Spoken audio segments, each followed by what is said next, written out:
గోదావరికనిలోని పెద్దమ్మ తల్లి బోనాల పండుగను విజయవంతం చేసిన వారందరికీ ఆలయ కమిటీ చైర్మన్ సబ్బు మల్లయ్య కృతజ్ఞతలు తెలిపారు.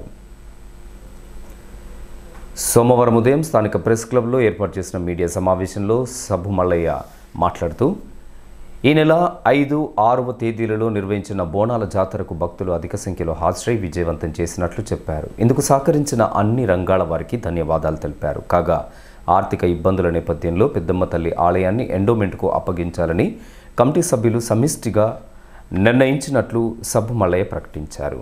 5, 6 తారీఖు రోజు అమ్మవారి పెద్దపట్నాలు బోనాలు ఈ ప్రాంతంలో ఉన్నటువంటి ముదిరాజులు కానీ ప్రజలు కానీ ఆ కార్యక్రమాన్ని విజయవంతం చేసినటువంటి ప్రజలందరికీ కూడా ఆలయ కమిటీ తరఫున ధన్యవాదాలు తెలియజేస్తూ ఉన్నాం. అట్లాగే ప్రెస్ మీడియా మిత్రులకు, ఎలక్ట్రికల్ మీడియా, ప్రింట్ మీడియా సభ్యులందరికీ కూడా ఆలయ కమిటీ తరఫున ధన్యవాదాలు తెలియజేస్తూ ఉన్నాం.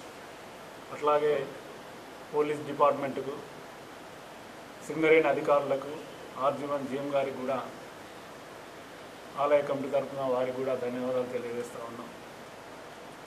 మేము ప్రతి సంవత్సరం కూడా ఆషాఢ మాసంలో పెద్ద ఎత్తున ఈ కార్యక్రమాలు చేస్తూ ఉంటాం. నెల రోజులు జరిగేటువంటి కార్యక్రమాలు వాళ్ళు విజయవంతం చేసినటువంటి అందరికీ కూడా మరొకసారి ధన్యవాదాలు తెలియజేస్తూ ఉన్నాం. అట్లాగే ఈ సహకరించినటువంటి ప్రతి ఒక్కరికి కూడా పేరు పేరున ధన్యవాదాలు తెలియజేస్తూ ఉన్నాం. మహిళలకు, ముఖ్యంగా మహిళలకు, అన్నదమ్ములందరికీ కూడా బోనం ఎత్తుకొని చాలా కష్టంతో చౌరస్తకు వచ్చి దప్పు సప్పులతోటి బయళ్ళవారి కొలుపుతోటి దేవాలయానికి చేరుకున్నటువంటి మహిళలకు కూడా ప్రత్యేకంగా ధన్యవాదాలు తెలియజేస్తా ఉన్నాం. అట్లాగే మేము దేవాలయాన్ని ప్రతిష్ఠ చేసి దాదాపు 6 సంవత్సరాలు అవుతా ఉంది. ఎంతో కష్ట నష్టాలు కోర్చుకొని ఆ దేవాలయాన్ని నిత్య పూజలతోటి అయ్యగారుల జీతాలు కానీ, గుళ్ళకి అయ్యేటువంటి ఖర్చులు కానీ భరిస్తూ మేము వెళ్ళదీయడం జరుగుతూ ఉంది.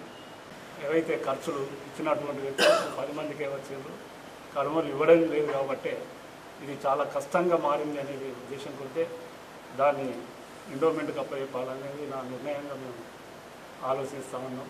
తప్పకుండా దాన్ని ఎండోమెంట్కి అప్పచెప్తే, ఎందుకంటే ఎవరిని కూడా బాధ పెట్టదలుచుకోలేదు అనేది నా అభిప్రాయంగా తెలియజేస్తూ ఉన్నాను. అట్లాగే మరొకసారి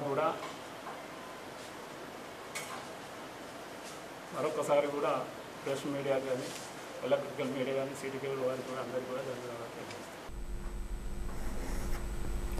మీడియా సమావేశంలో కమిటీ సభ్యులు ప్రభాకర్, మల్లయ్య, పిట్టల ఇస్తారి, శీలం శ్రీనివాస్, రావుల స్వరాజ్, దబ్బెటి శంకర్, బోళ రవి తదితరులు పాల్గొన్నారు.